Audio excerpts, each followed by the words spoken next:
This is the Ask Pastor Alex podcast with your host, Pastor Alex. All right, welcome back to the podcast, everyone. We're here with another episode and another question. And the question for this episode is, does having faith demonstrate a lack of intelligence? And that's a good question. You see, there's a common misconception today that to be a person of faith not only demonstrates a lack of intelligence, but actually requires a lack of intelligence. That to be a person of faith means that you are an unintelligent person. It's the idea that faith is rooted in hope rather than reason. So for instance, sometimes people will say that people have faith because they want something to be true, not because they're convinced that it actually is true. So they might say that people have faith in a deity because they hope we're not alone in the cosmos. Or they might say that people have faith that there's an afterlife because they hope that death is not truly the end. Both of these examples demonstrate the common misconception that faith and reason, or faith and intelligence, or even faith and rationality are opposed to each other. Most people today who are atheists or unbelievers would say that faith is nothing more than hope. It's a wish. It's hoping for the deepest desires of our hearts, but it's not actually rooted in anything rational or reasonable. And so we're going to confront that question head on today. And just for way of introduction, as a way to give evidence that faith is not simply for the unintelligent, we can give examples of incredibly intelligent people all throughout history who have also had and do have faith. So for example, we can think of Sir Isaac Newton, who is considered to be one of the greatest scientists of all time. He's the man who discovered gravity, among other things. He was a man of faith. The same is true of Blaise Pascal. He was a prominent mathematician, physicist, and philosopher. He was also a Christian. You also have Gregor Mendel. He's the father of modern genetics, and he was a person of faith.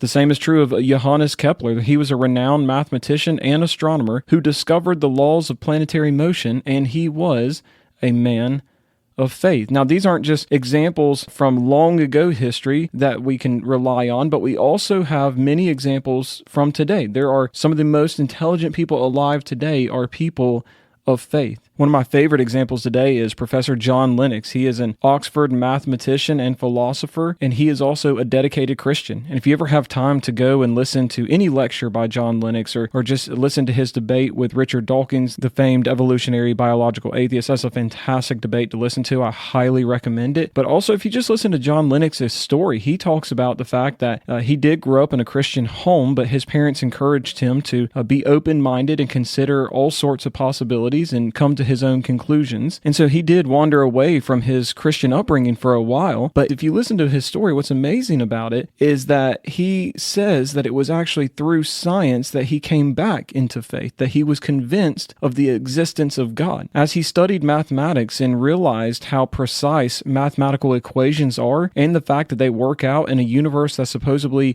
formed by unguided random processes, he said that makes no sense whatsoever. And so mathematics actually led him back to God. And so a wonderful story. If you have time, go and look up some lectures and talks by Professor John Lennox. Another one that we can look to today is Francis Collins. If that name sounds familiar, he's a physician and geneticist who was instrumental in the Human Genome Project, and he is open about his Christian faith.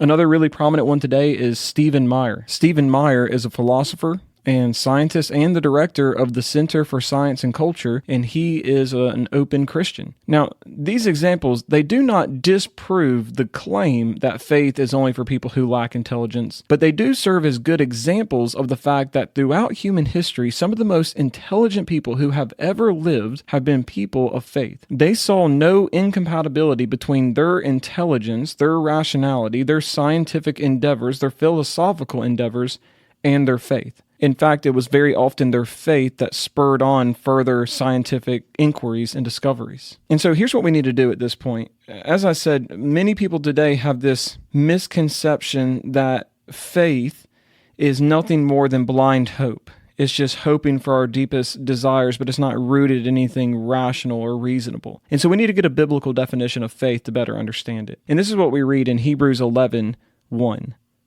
The Bible says, "Now faith is the assurance of things hoped for, the conviction of things not seen. Now, we need to be very clear about that definition. The Bible does not say that faith is blind hope, as many claim today. Rather, the Bible specifically says that faith is a combination of at least two things. Faith is an assurance, and it's a conviction. And these things are not rooted in emotional hope, but rather evidential realities. Because Hebrews chapter 11, the great hall of faith, it records great people of faith throughout the Bible and the ways in which they demonstrated their faith in God. And so you're able to see the definition of faith played out in the lives of the great people listed in this particular chapter. And one example is Abraham. The Bible says in Hebrews chapter 11, verses 17 through 19, "By faith, Abraham, when he was tested, offered up Isaac, and he who had received the promises was in the act of offering up his only son, of whom it was said, 'Through Isaac shall your offspring be named.' He considered that God was able even to raise him from the dead, from which, figuratively speaking, he did receive him back." Now, I want you to notice how the definition of faith is at play in that situation. Abraham did not blindly obey God because he was just hoping for the best. He obeyed God because he was assured of the fact that God would make good on his promise to continue the promise through Isaac. He was convicted and convinced that God would intervene in some way and make good on his promises. And we see that he even reasoned in his obedience. He reasoned with himself that even if Isaac were to die, God would surely raise him from the dead in order to be faithful to the promises that he had already made Abraham. So I want you to pay attention to what's going on there. Abraham's faith was not blind hope, but it was rational and reasonable.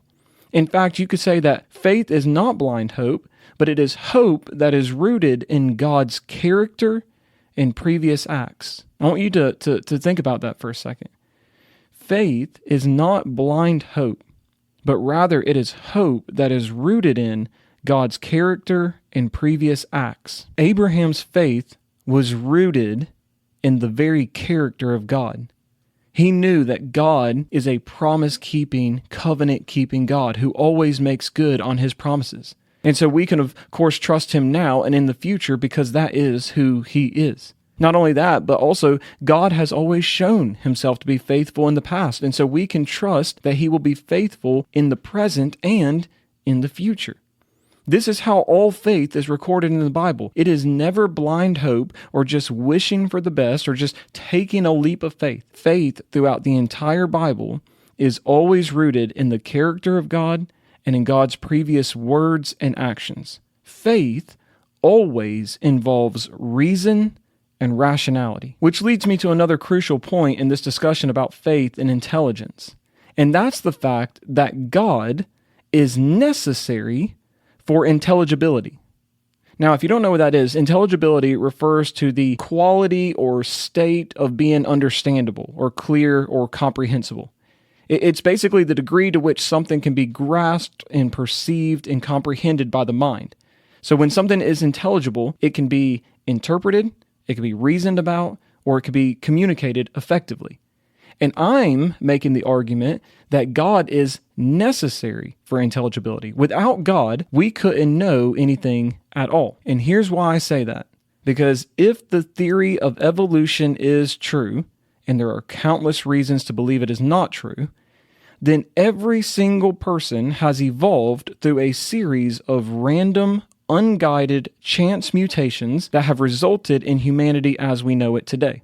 This means that our minds and our consciousnesses are the product of an unguided chance process over the course of millions and millions of years.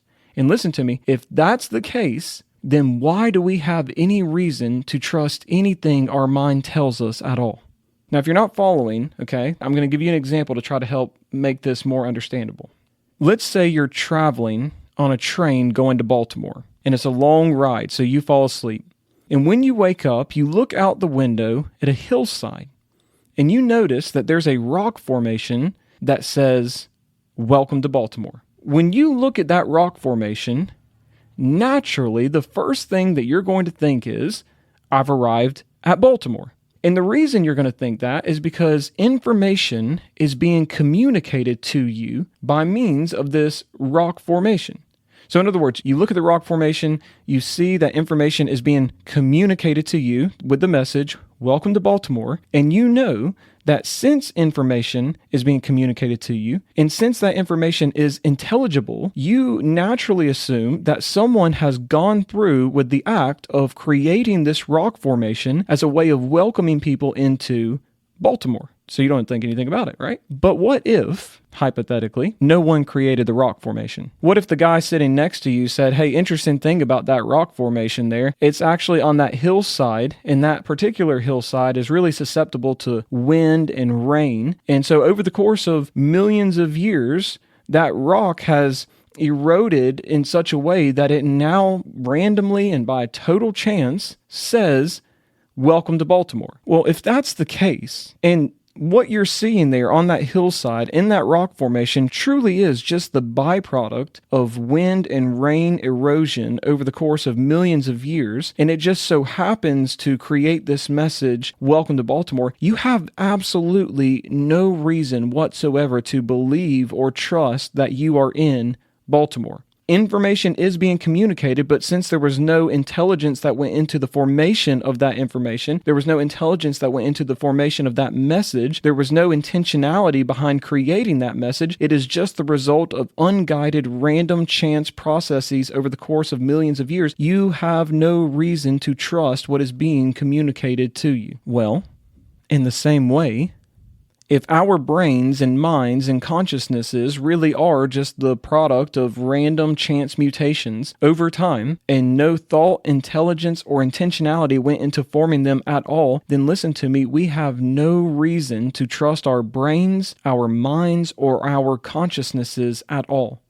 Everything we perceive is just like the message on that hillside. Information is being communicated to us, we're taking it in, but none of it is reliable or trustworthy. However, if, like the Bible says, God created us and made us in His image and intentionally formed every part of us, then we have every reason to trust our perceptions, our minds, our brains, and consciousnesses because intelligence and intentionality are behind their creation.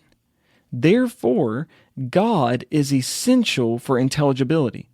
The only reason atheists can reason and trust their rationality is because God created us and made us creatures of reason and rationality. As atheists seek to disprove God, they do so using the very reasoning abilities that God gives them and makes possible. Now, they may reason incorrectly, and they may come to the wrong conclusions, but their ability to reason and rationalize is owed to God and God's existence. So all of that is to say that faith is not for people who simply lack intelligence.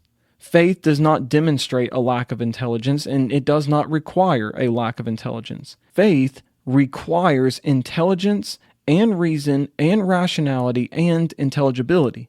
And the only reason we have intelligibility and reason and rationality and can trust our minds and our brains and our perceptions is because intelligence and intentionality went into our creation. God made us in His image as creatures of reason and rationality and intelligibility. So please do not buy into the lie that you're dumb because you have faith. Faith in the one true God is the proper outcome of those who properly use their intelligence. But I do appreciate the question, and I look forward to answering more in the future.